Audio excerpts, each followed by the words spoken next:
araba dipotso tsa rona.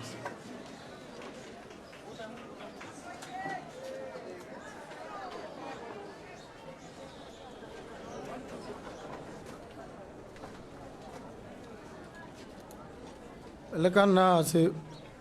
bagolo beso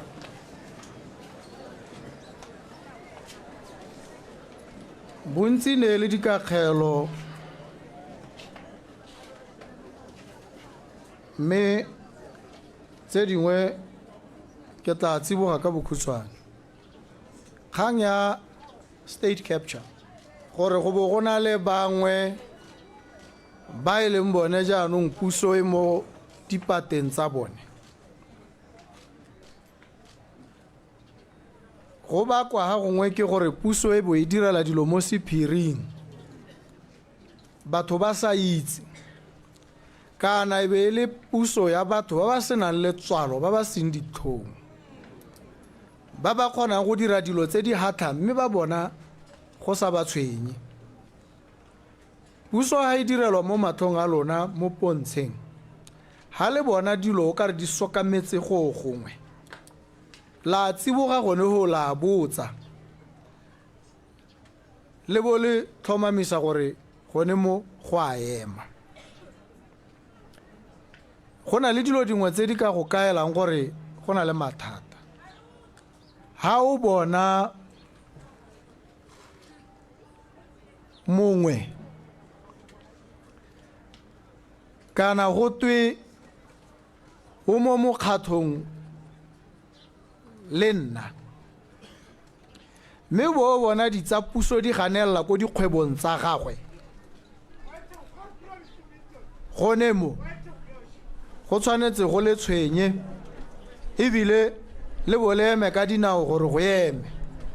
mme ke dumela gore ka re tla tsamaisang ka teng re tla direla dilo mo matlhong a lona gore le lona le nne mapodisi a puso e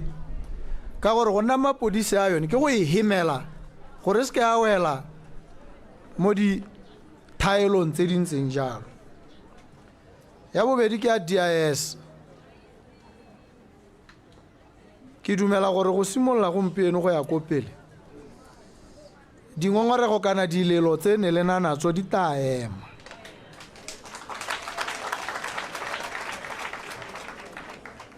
DIS e tla nna mokgatlho o le dibelang o le babalelang o le tsang ka tlotlo dilo tsotlhe tse ke ntseng ke di bua gore di tshwanetse di le diragale ke ra di dirwa ke lephata lengwe le lengwe la puso le mapodisi ga bana go le kgogontsha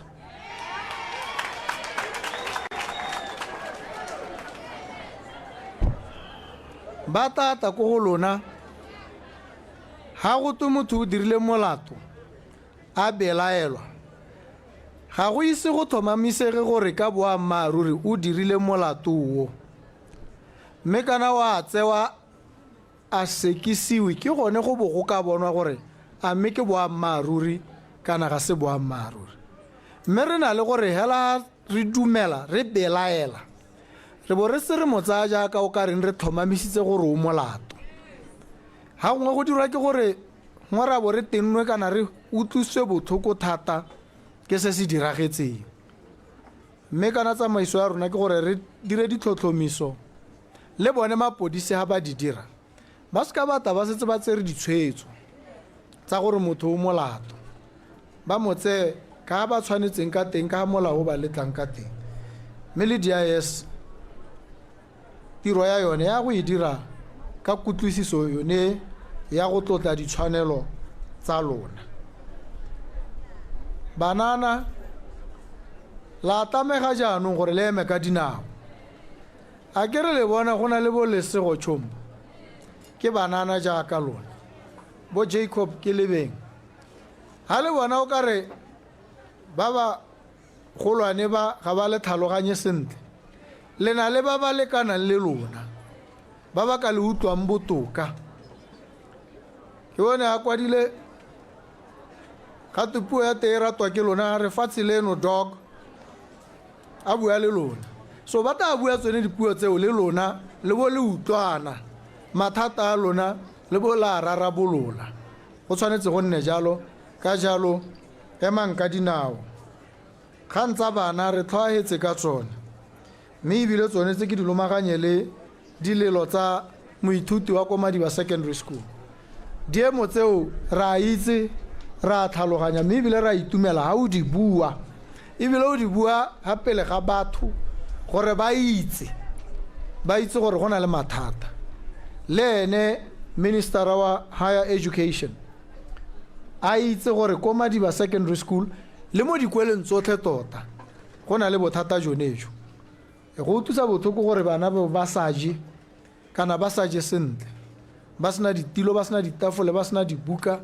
tikologo e ba ithutela mmogo yone se e ba thusang e ba rotloetsang. Go botlhokwa gore dilo tse re di ele tlhoko, re di tsibogele, re di emise ka bonako. Mme ke dumela gore mo nako e khutshwane go tla ta ba bangwe ba ta gone ko go lona ko bo Madiba ko dikweleng tse tsotlhe ba tsile go tsibogela mathata. Bana le bogole kgang ya lona e utlwetse e tla latedisiwa, go tla tlhomamisega. Wa bua gore allowance le gore ha e tlang teng go raya gore go lebega go na le mathata, go dikgoreletsi. Re tla ntsha dikgoreletsi tsotlhe re baakanya gore bana le bogole ba tlamelwe, mme ka ebile ba na le mekgatlho. Go botlhokwa gore mekgatlho ya bone e kgone go kopana le ministera, a kgone gore a tseye dilelo tsa bone a di tseye ka tlhamalalo.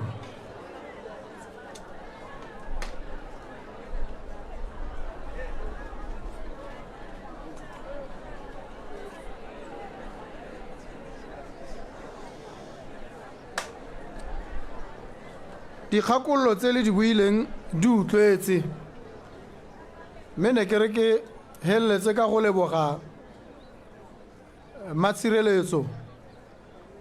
ke mmitsa Mathi. Matshireletso ke le politiki le le tswang kgakala la mme yo emeng a emetse mahala pe o simolotse ko bokhanselareng a go hela ile mo parlamente a nna assistant minister. Mme jaanong go na le kgang e nngwe ke ka Matshireletso, tsela e ya mookanela e bona e tsamayang yana ya tswapo go kile ya tsengwa mo ditogamano National Development Plan, ya re tsentswe ko pele ba bo ba e ntsha go twe madi ga ayo. Go lebega ile gore Matshireletso o ne a lole thata ko parlamenteng a lwela gore tsela e dirwe, mme a itumela le bangwe ba itumela ba utlwa go teng mo ditogamano. Irile ha e ntshiwa tautona ne le Rekgama, Matshireletso o ne a ya ko go Rekgama e dule go tega e sa tlhole e tla dira. O ne a bua le ene ka bogale jo Rekgama ne e le la ntlha a bo bona, ka gore na itse le motho yo o tlotlwang ebile Matshireletso a mo tsaya ka tlotlo e tona. Tsatsi le o ne a mo shakgalela a bua mahoko a bogale, irile ha hetsa a ba thuega ka selelo. Mme Matshireletso a lela jalo e be le gore ke gone a ka dule a tswa a tsamaya a tlogela Rekgama ho Rekgama a sala ha, mme mo nako e khutshwane a ba re go bitswa Matshireletso. Ha tsena ba morarenya tsela ya gago e tla boela mo ditogamano, mme tsela ele ya boa ya dirwa ka selelo sa ga Matshireletso. Ha ngwe dilo tse re na le go sa di itse ha ngwe re bo re di tlhokomolosa ka gore re ba di-party tse di harologaneng mme boammaaruri ga bona party e bo bua hela ebile bo ka go buelela jone nkile ka ke mora ke re Matshireletso ke tlo go nna tautona mme ha ke tsena mo botautoneng ke tlo go direla sehikantsho ko Mahalape gore o le politiki la mme o emelane le dikgwetlo mme wa lwa go itlhela wa go hetsa mme re tshwanetse re go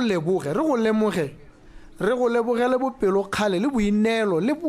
ka ha o berekileng ka teng ka dingwaga re tabo re mo lemoga jalo re sa mo lemogele gore party rile re mo lemoga gore ke motho wa Mahalape yo emetseng Mahalape mme a dira ka ha a dirileng ka teng mme ke a mo leboga nna mme ke mo gakolle gape mo mesepeleng e ke e tsamaileng le ebile ke gakolle le ba direla puso ba ne ba mo kwalla di-speech o itala ba mo kwaletse di-page di le bo 50 ha re tsena ko mahatsheng go tabo go to a bue metsotso e le meraro ka speech se le gore ha ka se bua ja ka sentse ke gore ke awara le sephato jaanong tiro ene ke e bereka nna ka gore ke ne ke na le rega o late nna ya metiro ene e le go baakanya go kwalla mme Matshireletso di-speech tse di thwahetseng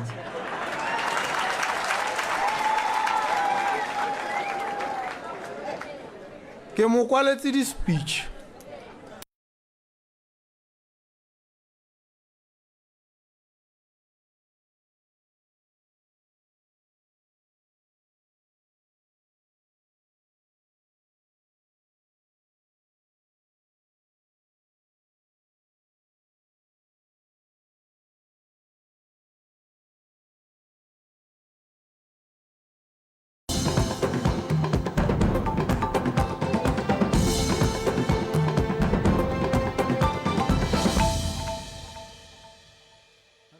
le hatse la Botswana ne ke re rile mogedi e motse jana mme ebile gone mo gore rute gore le jaaka dithopo tse ne di heta ne go harologanwe ka di-party mme ha re leng teng ga gona sepe se se re harologanyang jaanong re Batswana rotlhe ga gona yo ta kgetholwang ka gore o kile a ba le mo partyng ya gore ha o sa lla ko morago kana o sa kgone e tla be le ka wena o sa supi bonata le bokgoni le maitseo mo tirong ya gago ha ke wela ka go leboga re Mogalakwe le ba bangwe ba ba emeng ka dingwaga ba anamisa molaetsa one wa ditshwanelo tsa batho mme ba lole bangwe re ne re sa sologele ngwe ba ne ba sa sologele letsatsi la gore puso e hetoge jaaka ba ne ba eletsa le ta goroga mme le gorogile le ba itlhetse ba le botshelong ba bangwe ba ile mme le bone re ba gakologelwa jalo mme ka kgethollo ka letso kana kgang ya monna yo wa mosarwa yo o bidiwang Pitseng ga o berekwe e ne le kgang ye motho ya gore ke motho wa ko CKGR ko metsi a manong o tsholetswe o goletse ko batsadi ba gagwe ba ntse ko ebile bangwe ba bone ba hitlilwe ko o tswa mo CKGR a latile bongaka a ba lwala ka sebaka go bo go raya gore o nna ko a ba atamelelwa ko Newcastle a kwadisiwa go twe ke mothoki ko Newcastle e le motho wa CKGR ha sena go tlhokagala bana ba gagwe le masika ba re ra go mmolokela ko ga bone puso ya gana go thelele ya ko makgotleng puso ile go gana gore motho a hitlhelwe ko ga bone bona bo sethogo ja rona re le puso re le setšhaba go bo go nna hela jalo le makgotla a ditsheko a le gompieno e reng ha ke thanya bosigo ke bo ke ipotsa gore ke judge wa mohuta mang yo senang bopelotlhomogi le sethohela se gakolodi sa gore motho yo monna yo wa mosarwa o tswa ko CKG o ka tswa kile a nna gope le rona le nna nka tlhokagala ko la itse gore ke tswa mo Mahalape ha ke re ke ba masika ba re batle go mphithela mo Mahalape go bo go ganwa go twe ke ne ke nna ko Gaborone a go siame a molao ha ile gore o teng o rialo a one molao wa teng o siame ka gore ha ngwe re na le go ikimedisa ka melao ye sa siamang ye re tshwanetse re e baakanye re bo re ngakalla ka melao ye re re ka gore molao wa re molao o tshwanetse o diragatse se se siameng mme se se siameng ga se tlhoke gore o bo o itse molao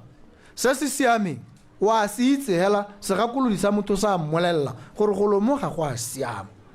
ke sone se irileng ha puso e simologa ya bo ere di judgment tsotlhe tsele re tswa mo go tsone ra di ithothlora ra re ga re sa thore amana le tsone ra bo re ka di 10 tsa ga December ke letsatsi le go tweng ke la mahatsehatse la ditshwanelo tsa setho ka lone letsatsi le ra go ya ko CKGR ke tabo ke le ko le nna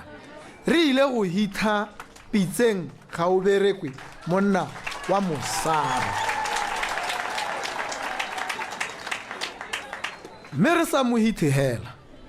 kana o ntse mo mochari dikgwedi dingwaga ditshenyegelo tsa teng di go godimo thata mme kana ha re ne re sala re rile ba ga bone ba mohithe ra ba letella jaaka go tshwanetse ebile le selo se se siameng ha ne di gakolodi tsa puso di ne di kile tsa supa jalo go ka bo go sena ditshenyegelo tse jaanong ha re mohitha ko CKGR potso e nngwe nna gore ra re ditshenyegelo tse tsone ke tsa gamang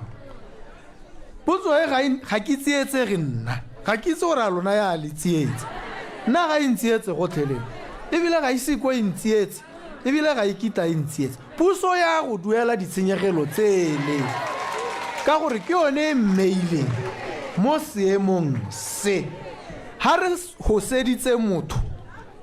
e le monna wa mosarwa kana o hehela mo setšhabeng re le puso re tshwanetse ha re lemoga phoso ya rona re e baakanye ha go na le ditshenyegelo re duele motho yo ntseng jalo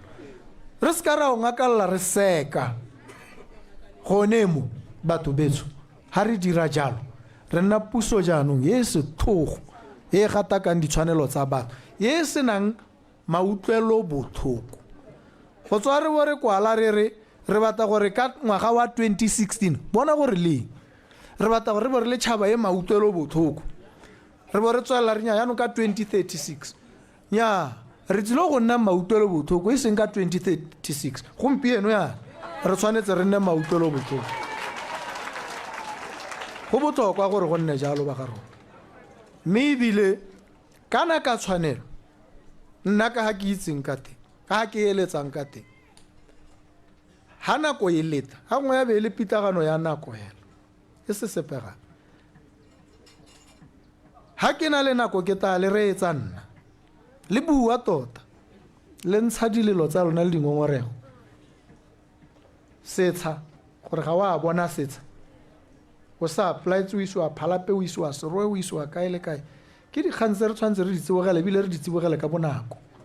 motho ha apply tse setsha jaanong ha re simola re mo tlatsa le naga re mo sota re mo humanegisa re mo tsa motho ho jalo ke selo se sa letlelesegeng gone mo ga go amogelesege setho hela re beele molao ko thoko setho sa reng a sa re go siame gore re dire motho yo mongwe jana ha ile gore ga go a siame a re emiseng gone mme e nngwe ke kgokgontsho ele yona ya mileng go botlhokwa kana kgokgontsho ya bo mme segolobogolo e na le go rotloediwa ke lehuma le go sa ina sepe ga bone ba bo ba patela sa gore ba nne mo kgokgontshong ba sa tswe ka gore ene mokgokgontshi wa gago ke eno e le gore o je gape ke ene a tshwantse a rekile dijo gone mo go bo go paledisa ha ngwa o go baditswe o bo o hitha o sa bolelele batho ka gore gape le ha o ka ba bolelela thuso ya gago ya go nna eng o ithobogela goneya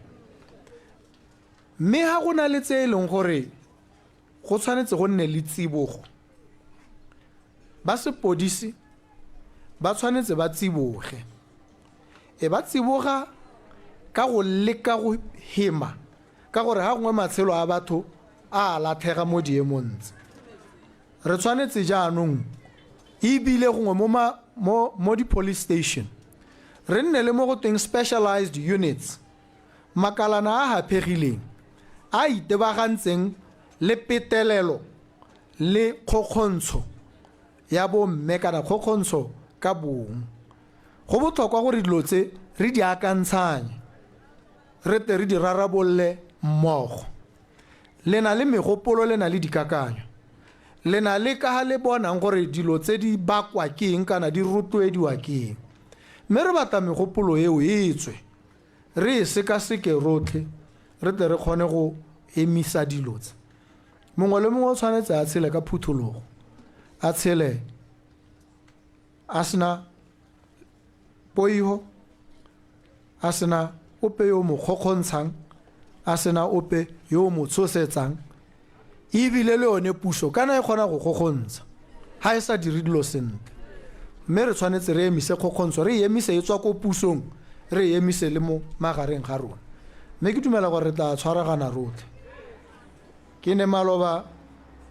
ke ra ba sepodisi ke ba ra ke nna ha batho ba shakgetse ga ngwe ba shagaletse nna ba batla go bopella ba tla go mpolelela gore ba tenegile ke ba kgopisitse ga ke batle go bona ba lotswe ka dishammo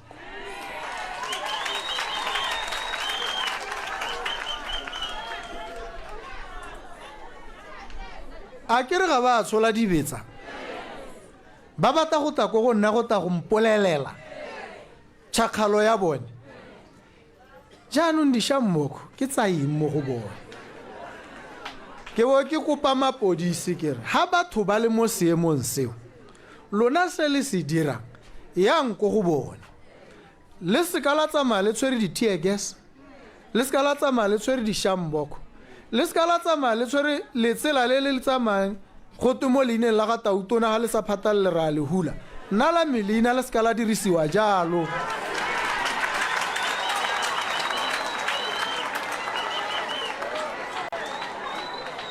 ke bo ke ba ra ke re ha le tsena go go bone le ta le sa tshola dibetsa le ha le dishamboko le buisana le bone gore la re le batla go bopella le ya go gwene la go mmolella mahatla a lona a ke re ga le thubi sepe mo tseleng a ke re ga le betse ope ga le tiki sepe le tsamaya hela ka kagiso e rona re tale escota hela gore re bone gore le goroga sente le dikoloi re re di emisa re bona gore di toga di le thula gore le go goroga ko le yante le go supa tšhakgalo ya lona go go yo le mošakgaletseng kana mapodisi ha gongwe ga ke itse gore bone ba bo ba tenwa keng ha ngwe ga go a šakgalolwa bone ke ra ra le šakgaletse nna jaanong le tshwanetse le itewe ke mapodisi lona le bata nna kana le tshwanetse le teko go nna yo le mošakgaletseng mme ke sone se ke se bua le lona kopo ya mehela ke gore kopo ya mehela mo go lona ke gore ha re shakgetse jalo a re bopelle hela ka kagiso jaaka re tumile ka kagiso re go bua mahatha a rona re go supa dingongorego tsa rona re sa thubi sepe re sa senye dikago le ditlamelo tsone tsa rona tse e re ha re tswa kwa jaanong re bo re nya mme re mmoleletse re tabo re mo lepile gore a o ta tsiboga mme ke a le thomamisetsa go tla nna le tsibogo se se ra gore mo lehatseng le la lona phuthulogang selang ka phuthulogo mo difouneng le bue hela ga gona ope yo le reetsang gape le ope o ka le reetsang o ta ba le reeletsa gore a ta a ireng ka thetso eo ka ga e ka ke a bereka gope phuthulogang betso mo hatseng la lona phuthulogang le bue mathata le sa kgabise le sa tshosiwe la bue mme ebile ga le bona gore o ka re ga ba go rose sente ko gonne le bopelele le te ko gonne le te go a bolelela nna ke dumela gore ha re ka bereka jalo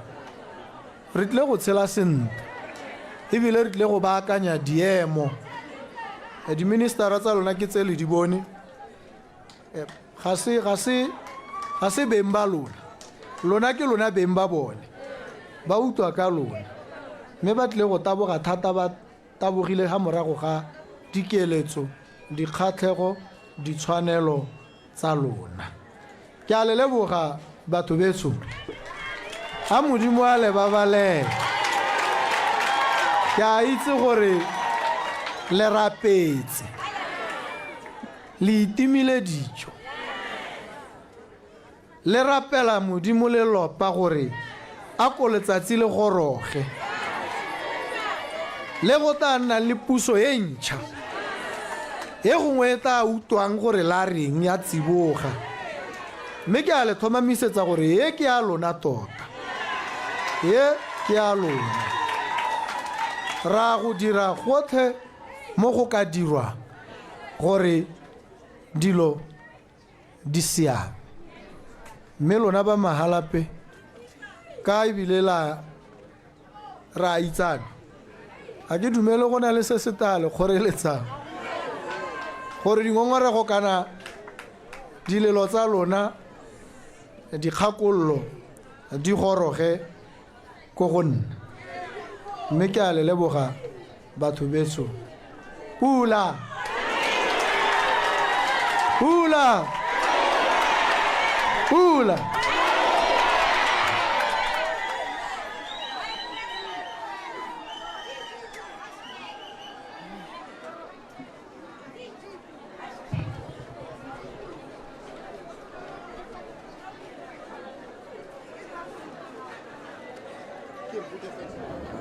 re lebogile tautona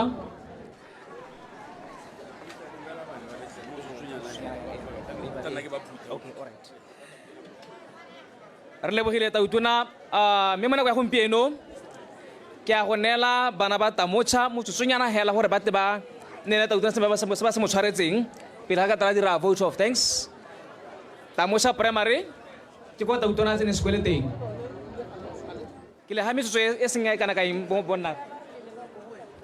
jaaka tautona advocate Duma Boko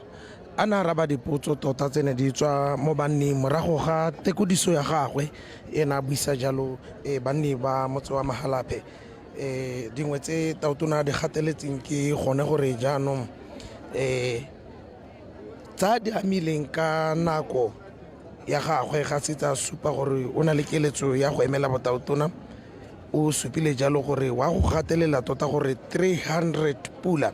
o tshwanetse ra lebagane jalo batsadi ba ile gore ya re ngwana a tsholwa hela a ba thokomelwa jalo ke motsadi wa gagwe mme o ta ba thokomelwa ke puso mme tseo di lebagane le lephata leo la thuto go tswa ko modi le tamelo ya bana le le gore lo okametse jalo ke mme Nono Kgafela mo parlamente yo e thopetsweng gone mo parlamente yone e leng teng ka kwano tautona advocate Duma Boko o tlhalositse gape ka madi a 1800 pula 1.8 a bagodi mo nako ya gompieno ba ba tseneng ke bana ba sekolo sa Tamocha ko tautona tswang kwa tseneng teng tota primary ya gago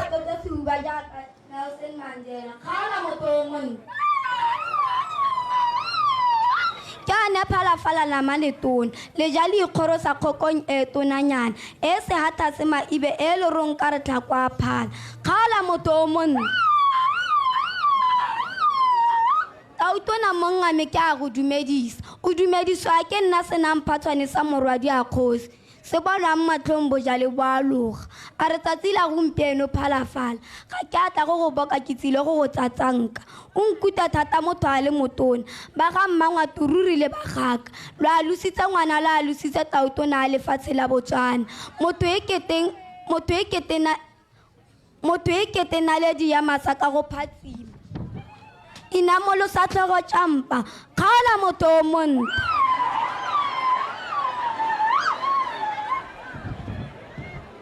e re o tshwere teo o e tshware se monna tia o tseye molamo o leleke tlala ga se tlala lebekebeke motsetse o jaaka lesogo kgala motho o monna o kgaleme ka tšhakgalo tiriso ya ditagi lefatshe la botswana le kgabile ka ditalente re bone jalo maloba le tsiletebogo a sia banna ba le batona maabane le gone re letse re bona dipitse di raga tlhako ko moseja ko egepeto rose branch a sia banna ka sekuta le sego tšhombo mmabonta a botswana kgala motho o monna ke re nelwa ke pula mongame tautona kgomo tsaya go di tsale maatla ke go bokile mongame kgarebe ke boela morago kgala motho o monna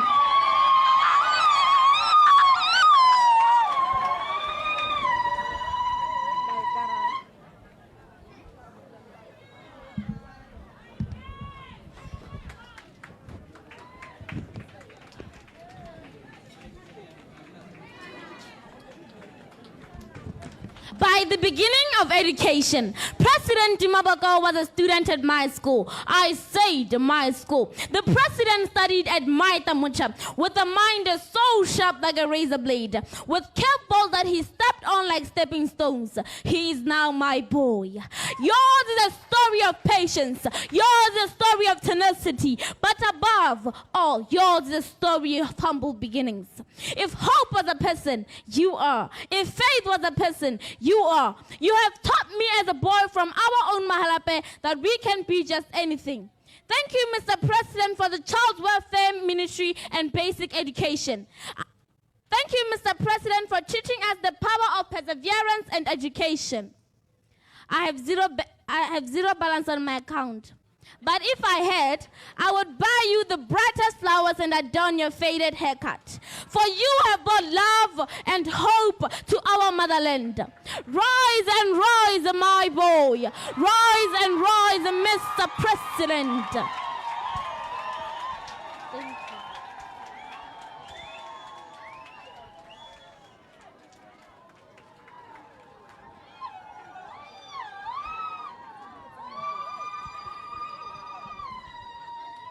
Thank you.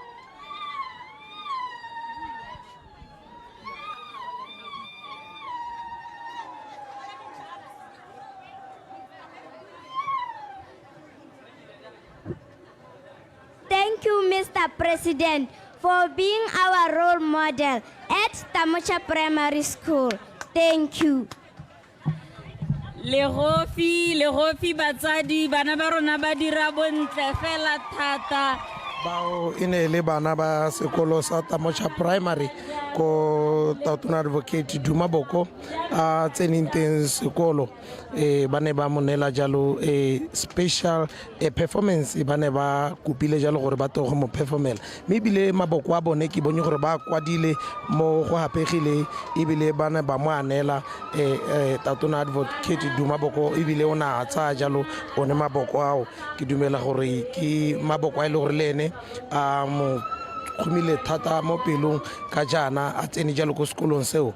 mengwe ya melaetsa ya maboko a ke gone gore mongwe wa mmoki wa ngwana wa mosimane o na supa jalo gore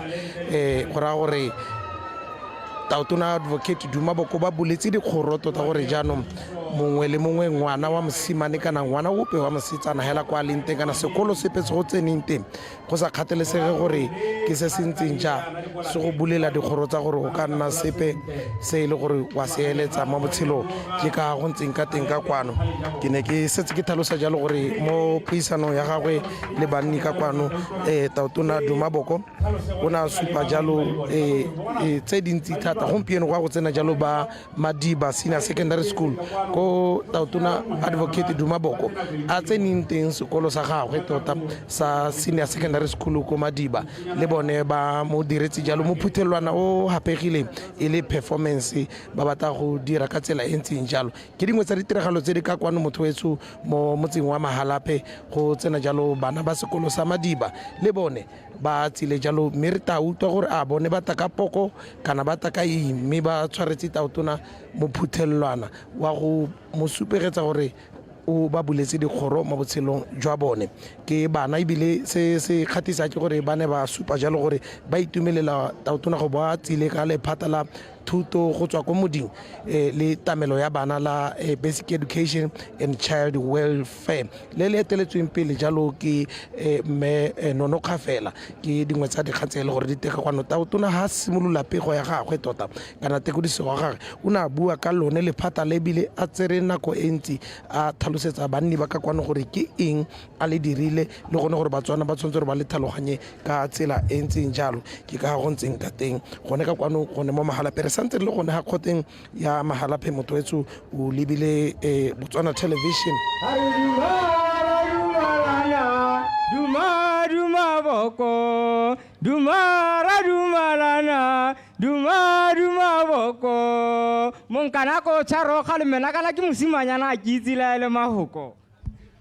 Madume dumelang ke a dumedisa tlhantse be lo retse ke qabanyang ko le molemo ke gopola ke sa le mosimanyana ke eme go akgola phorogote ke eme go akgola monna tota kgaola motho o monte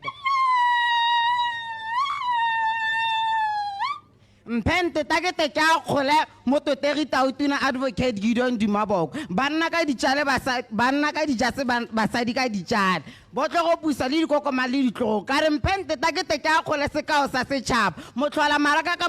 matlhale mauta boitumelo mo pusong Tautona yo rategang o pelo nolo ke ema ke re that's my boy.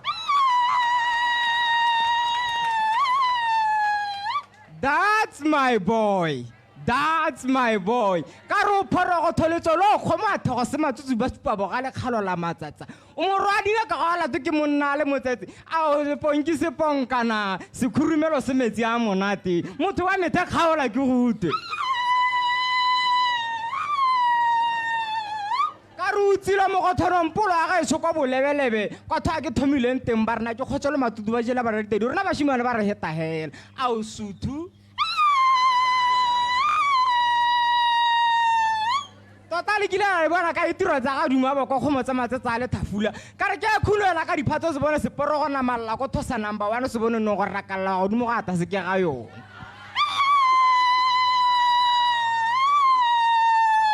nna ka le bitsa ke bidio a sa rale ke maloma go di mphepempepe ke tshile ke pherere ke a ba ke le shogo ke a loma la ke mmito a le go skokolla ke lla ka molala ke khatsala nna ke mothaoloso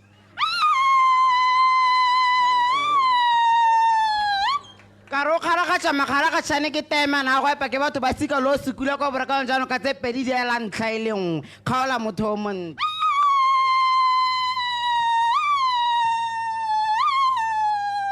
ka re ke se le balo a khola mme mmago Duma ke re mma re tisaditse taemane e ta phatsimelang ditšhaba tsote ke re taemane e tsaletswe motseng wa Mahalape go teng ya Thosa 1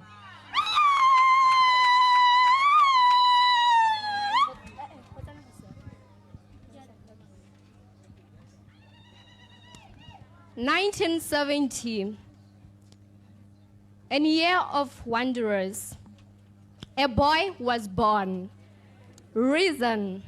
raised, bred in Mahalape. This boy, during his school, he was excelling. He was glistering, glimmering. Teachers acknowledged that. They appreciated that. They saw that. It was in 1982. It was in 1982 when Duma Gideon Boko started his schooling at Madiba Senior Secondary School. It was there then during his interim that he exuded his intelligence, creativity, and determination to succeed. Duma Gideon Boko was an active member of the debate and poetry clubs in Madiba, where from an advocate was born. It was in 1986 when we saw him completing his final years at the senior school in his senior level of education. And to no one's surprise, we saw him excelling spectacularly with first-class results that had enabled him to go and venture more at the University of Botswana. Not to only that, we see him having the desire for more superior procurement of academics, that he was there then fueled with adrenaline that served as a catalyst in him to go and push further at the Harvard Law University in America for him to come with his master's in law. Further nurturing his passion, he entered into the political arena where he faced a lot of significant challenges, being skepticism and resistance. But each time he believed that a united front was essential for him to change for a meaning. Each time he has risen stronger, showing to us and implicating as an expiry to us that setbacks are not failures, but ways of learning, and it opens new opportunities for learning and working hard. Today, we do not only want to celebrate Advocate Duma Boko as a leader, but instead we want to celebrate him as a symbol of hope for today, tomorrow, and the unknown that is to come. We humble ourselves before you. Thank you. He said, none other to nobody's surprise, that ke mofoko diwalona.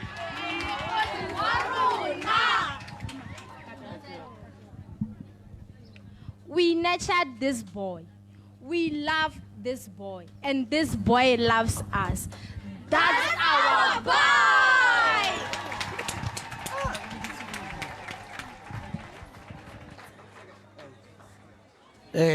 Joy ne le bodiragatsi jalo jwa bana ba sekolo sa Madiba Senior Secondary School ko ke tlhalositseng jalo gore Tautona Advocate Duma Boko o tsenite secondary school le senior secondary school ke yo jaaka o mona jalo mo ditshwantshong tsa gago a ba dumedisa a ba nela jalo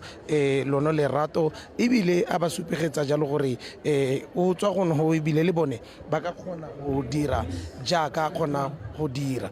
ebile o supegetsa bone bana ba gore kana mo botshelo dilo tse di botlhokwa ke go tswelela o ithuta thata ke ka mo jaaka ne ke tlhalosa hape le bana ba ba tsena gore le phatala le dirile la thuto go tswa ko modi le tamelo ya bana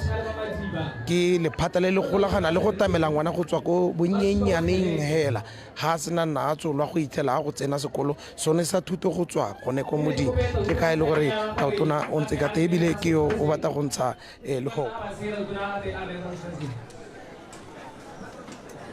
ka bokhutswane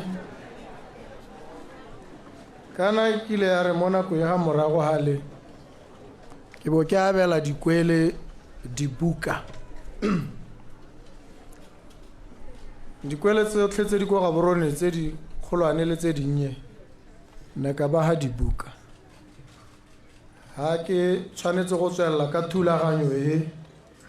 puso ya bo e emisa ka mabaka a ke sa itseng mme jaanong ba Madiba Secondary School sekwele sa metota ka ke tshwenyega ka maduo a dikwele tsotlhe mme segolobogolo a bone ke tla ba tlisetsa dibuka di le 2000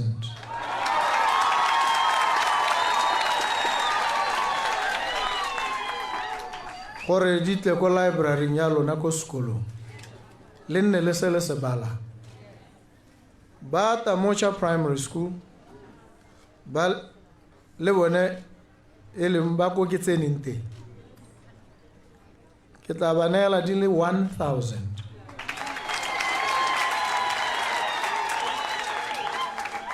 ke dumela gore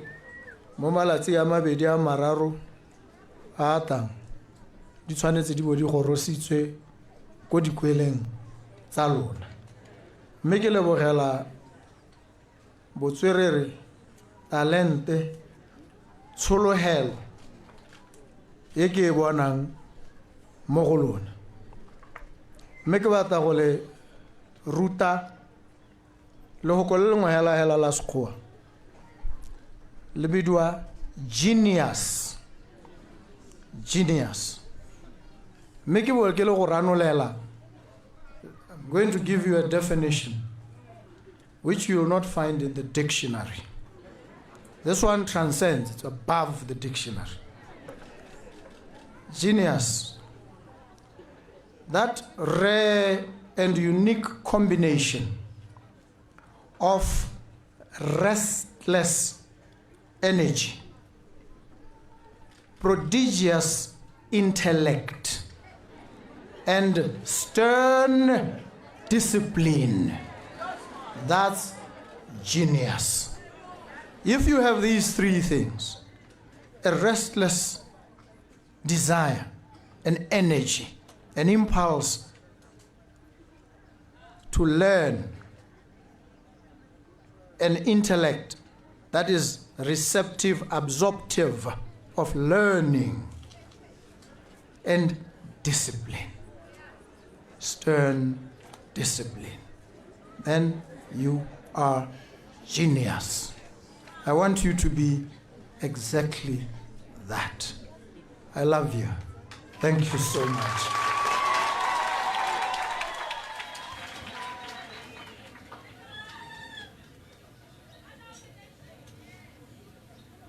Jwa bana ba dikolo tse a tseneng teng e le ba Tamocha Primary School ga mmogo le sekolo seo sa Madiba Senior Secondary School a supa jalo gore wa go ntsha dibuka di ka nna 2000 tse di lebagane jalo le baithuti ba sekolo sa Madiba Senior Secondary School mme a supa jalo gore wa go ntsha gape tse 1000 tse di lebagane jalo le baithuti ba Tamocha Primary School mo nakwa gompieko ra go tsaya jalo mo parlamente wa kgaolo ebile le tona wa dithaeletsanyo re David Sire gone ka kwano ile no tantsha malebo mo tshokologong ye mepele ke le moge tautona Comrade President, Mr. President, Advocate Duma Boko, ke le moge le matona ote Baba Hano and the assistant ministers ba ileng gore ba tsilele tautona le matona a pele ke le moge le mapalamente ba ba ka tswang ba le hano le mapalamente a pele dikgosi tsipe le marara botlhe ba ileng gore ba teng hano honorable councillors botlhe ba ba hano baruti babereki ba goromente ka maemo a lona le go thatologana ga maemo a lona ba VDC le lona morafi mme ke di dumedise mo tshokologong yeno ka pula tautona le nna ke itumetse thata gore tsatsi eno bo tsile mo motseng wa Mahalape le phuthego ya go ya ntha. Indeed dilo ka bontsi di simologa kana di hella be di bua di simologa mo motseng wa Mahalape o helleditse ipapatswa ga go ha o simolla yaanong thulaganyo ya go busa gape mo Mahalape ra go leboga kase me gape ke tse tsunoye ke leboge batho ba Mahalape gore be le ntophile le party ya ga Comrade President Boko ka dipalo tse di gakgamatsang me gape ke leboge ka gore tiro a me ke go leboga ke leboge gape ene tautona gore santha ba tile mo motse wa Mahalape sa bobedi a ba ntirile tona ko officing ya communications and innovation. Mr. President, maphakela yana ne ke lebetse sengwe go tidimalo ene ile santha ke a gakologela kolo yentsho e tsamaya go tidimalo. It brought joy to the people of Tidimalo. Thank you very much. Me gape ke utule ba bangwe ba re tautona nka ba go isitse ko botsogong ke boa maruri ya me ke le thalosetse me kana se ke ntse ke se thalosa ko parlamente le baka le le hitileng parlamente ya bo 12 ya eneng hela malobai ne go sena ngaka le ha batho ba le ba ne ba bitswa doctor ne le ba doctor ba sele, there was no medical doctor ne go sena ngaka ya batho ko parlamente yaanong ke sone se ne nna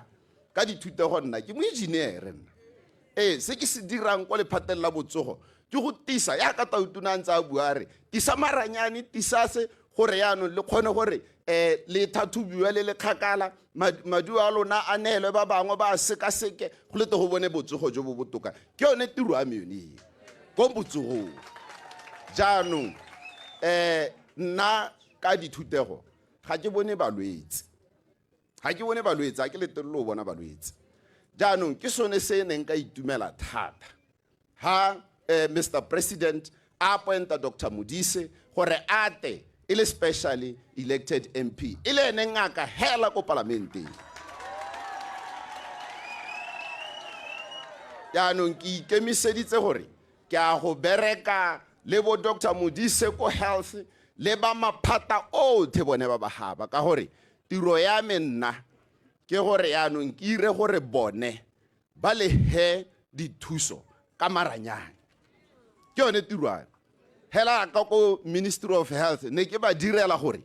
ba kgone go bona balwetse ebile ba lahe ba dirisa maranyane nna ne ke ba tisetsa maranyane ke yone tiro ya me yaanong I thank the president ka gore ha ngwa re lwena o itese to be led and ke bone gore Tautona gore a re ntse ka tsikile a ba bona gore nka sutwa sente ke lebeletse maranyane le hatsele lothe ka jalo ke yone tiro ya me en charge jaanong. However, Mr. Speaker, ke lebetse ebile ka re ke kopela ho nke Mr.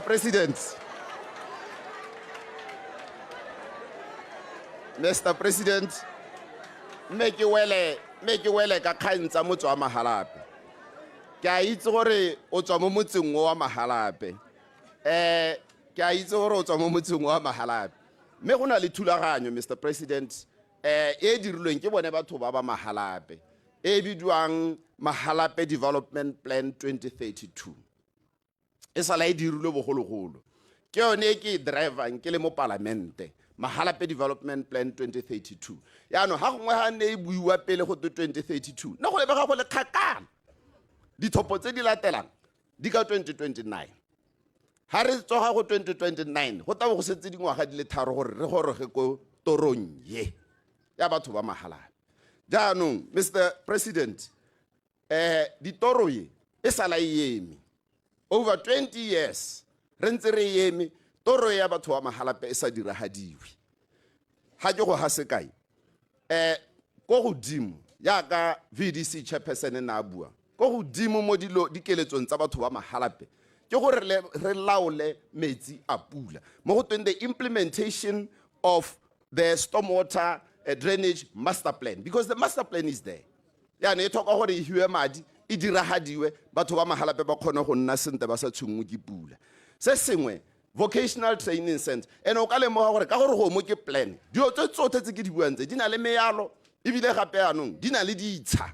tse di segilweng tse di beetsweng dilotse re na le setsha sa vocational training center sa VTC kutule o bua maloba ka VTC mo gormenteng yo mosha le ma apprentice ke tsone se re se batang mo motse wa Mahalape re bete re ntshe banana ba mo mekgwatheng re ba ise mo tirong ya diana Western bypass tsela e tsamang ka ha e ntsha di mosuke wa dikoloi mo gare ga motse wa Mahalape e tsamaya ka ha Tautona ka jaanong tsela e ra e bata le yone gore e diragadiwe stadium mo motse wa Mahalape ga se fire station ya ka bua gore ne gona le mollo maabane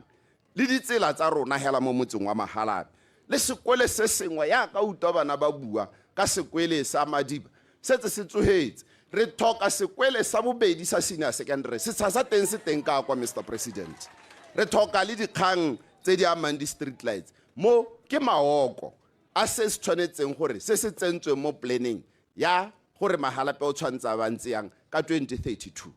yaanong ke tsone dikgang tse di re tshwenyang se sengwe Mr. President kana re ne re na le thulaganyo ya Transitional National Development Plan e setseng ke re risitse batho ba gore mo go yone ne re hilwe madinyana a le mme le le kanang ka 120 million pula le leng gore gate re to go dira try and implement Mahalape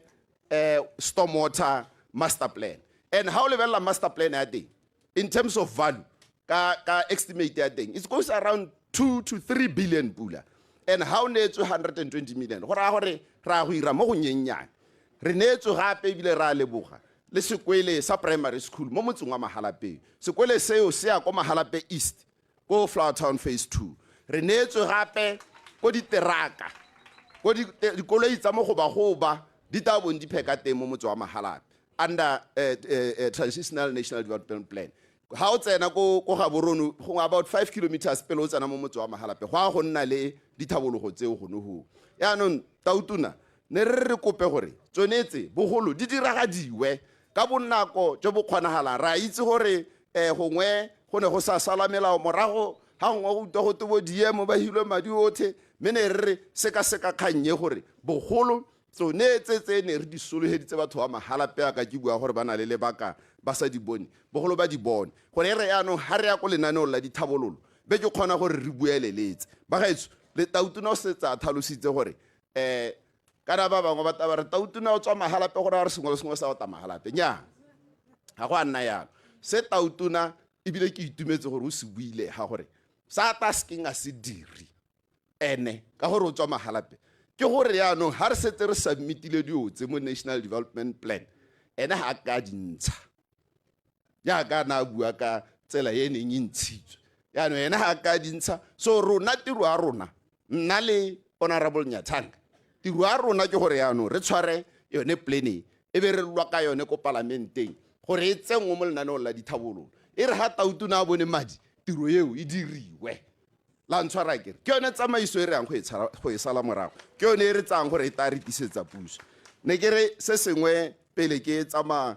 tautuna na bua gore Mahalape wa phatsima ko parlamente re tshwere tautuna re tshwere minister re tshwere assistant minister me kana re tshwere le speaker Mr President dithapelo ko rapetse o tswa ka thoma dithotse ka ya no ibile a go batsadi ba go ba gone jaanong ready tap ko rapetse senior ke no le Mr President jaanong le ka bona gore Mahalape o tshwere ne go tshwanetse go nne jalo ka gore ha re ga kologela go re tswang teng ba ga itse re palame stage se nna tota le ene comrade president stage se re se palameng se sa agilwe ke banna ba bangwe ba ne bile na kwa teng ha ngone ke ise ke tsholo kana kwa bo Kenneth Koma kana kwa bo Mareledi Gidi kana kwa bo OK Menyatso kana kwa ya bo the late Billy Makuku kana kwa bo Dr Harry Tlale ke batho ba eleng gore ba ne ba aga le taraye le bona re palame gompieno ya me unfortunately mo go bone comrade president will never be the president of this country and I will never be a minister of communication and innovation because bone ba thoka hitsa ha ba bonus ba gaetso ga ke batla go tsaya nako ya no ke dirisa dithata tse ke di filweng ke batho ba Mahalape gore kana kwe ya no ke laola gore tiro kana phuthego ya khota ye neng e buisiwa ke tautona mo motseng wa Mahalape tsa tsieno e tsile go bokhutong ke a leboga David Sire jaaka ne a tlhalosa jalo totantsha o ne malebo re David Sire o ta tlhaloganya jalo gore ke mo parlamente tota wa Mahalape West ebile gape e le tona wa communications and innovations tsone tseo tsa dithaeletsanyo tota mme ke mongwe wa batho ba ile gore gantse ke bereka mo kgaolong yone ka kwano ke setse ke le ka bega jalo e le gore o dirile mo go ti excellence awards tse ile gore di lebagane le dikolo tota tsa Mahalape West tse ile gore o berekela jalo mo go tsone ke tlhalose jalo gore motho wetso o lebile Botswana television mme jaanong go ra gore pego tsa rona kana dithulaganyo tsa rona go lebega jana jaaka di ya bokhutong jaaka o bona khota meeting jana le one ya bokhutong e ne e buisiwa jalo ke tautona advocate Duma Boko ana patilwe jalo tota ke matona ba ka heta lesome ba ba tswang jalo gone mo cabineteng ya gagwe tautona dingwe tsa di tsa buileng ka tsone ka go harologana jalo sena se gatela thata ke yone tlhokomelo ya bana tota le thuto go tswa ko moding gore bana jaanong ke nako ya gore ba tlhokomelwe ebile ba tshwanetse gore ba itse jalo gore thuto ke yone boswa jwa bone ebile thuto ke yone e ka ba direlang se e leng sone thuto ke yone e le gore e ka ba isa ko pele thuto ke yone e le gore e ka ba tsenya ha ene a tseneng teng o gateletse gape botlhokwa jwa gore mo mading a le gore a betswe selo sa go duela babereki le hatse ka bophara ba di-company tota tse di harologaneng o ne a supa jalo a nankola lengwe lebenkele mme lebenkele leo e ne le la chopisi tota nka le bua ka gore o setse a le buile o ne a supa jalo gore o ne a buisana le bone mme ba supa gore e tare January 2025 ba bo ba simolola jalo go duela babereki ba bone madi a 4,000 go heta ko godimo.